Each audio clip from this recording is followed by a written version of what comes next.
What's the clock here on Dalvin Cook and DeAndre Hopkins? And those are two big time names that could really improve a team's chances to win a trophy, Albert. Well, I mean, we're getting to the point here where a lot of the lights are off in NFL team offices. Mm-hmm. And, people are away on their vacations. So, if it doesn't happen in the next couple of days, I'd say you probably push pause on the whole thing, and we're not going to see anything until at least the middle of July. And look, like there's some strategy to that too if you're the players, right? So Hop had good visits with the Titans and the Patriots last week. He's got a good relationship with Mike Vrabel. He's intrigued with the idea of playing for Bill Belichick. And so I think he likes those two places, but are those true contenders? And if they aren't true contenders, are they making up for that with the money? I think if they were, if they were getting him close to what Odell Beckham got from Baltimore, he probably would have signed in one of those places. So now if you're Hopkins and, the money isn't quite what you want and maybe you're not contending the way you want to in a New England or a Tennessee, do you wait to see if Kansas City gets Chris Jones signed to a mega extension, which will bring his cap number down, which could create space for the Chiefs to take another look at you. So that's the sort of thing I think he'd be looking at. With Cook, I mean, the Dolphins and Vikings had a trade worked out in March that fell through at sort of the last minute. And the Dolphins wanted to add like this explosive element that would match what they have in Waddle and Hill at receiver in the backfield. They drafted Devin A-Chain from Texas A&M in the second round when the Cook thing fell through.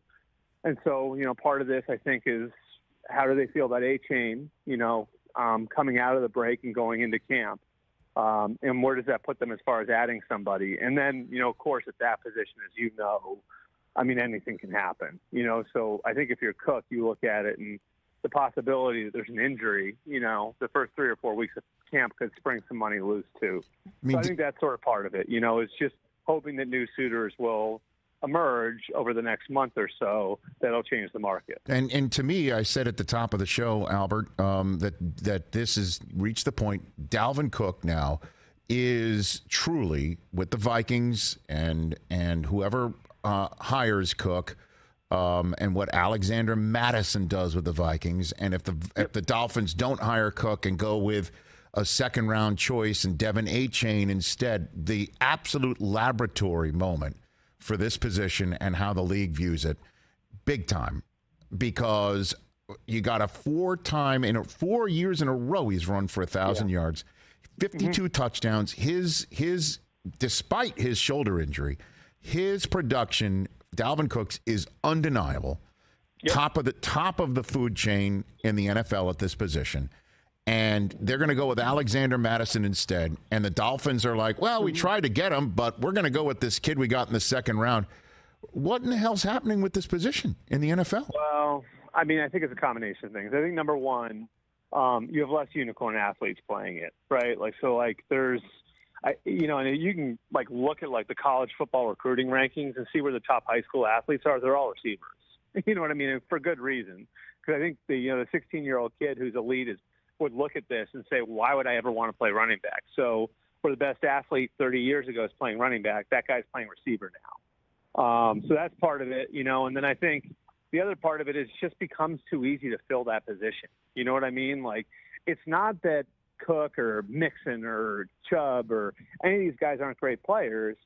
It's that you can get by with less. It's that you can find a suitable answer somewhere. You know what I mean? Look at the Chiefs. They start Isaiah Pacheco, a 7th-round rookie in the Super Bowl. Look at the Eagles on the other side of the Super Bowl. They let Miles Sanders go, and they let him go. He was their starting running back, a really good player for them, despite the fact that he only got $6 million a year from the Panthers. That was the top of the running back market in free agency. So, I think the idea is it's just, there aren't as many elite, truly unicorn-type players at the position, and there's depth. It's easier to find one on the other end of it, and that sort of flattens the market out. And the last thing I'd add there is I think it's sort of the ramification of the NFL, too. The Rams showed, other teams, if you can find elite players at premium positions, you can make it work everywhere else. And so, I think more teams are looking at it that way, where they're saying, we need to invest in corners. We need to invest in left tackles. We need to invest in pass rushers, and obviously quarterbacks too, and receivers. we can get by with a lesser off-ball linebacker. We can get by with a lesser guard. We can get by with a lesser running back. Catch the Rich Eisen Show every single day on the Roku channel, 12 to 3 Eastern, for free.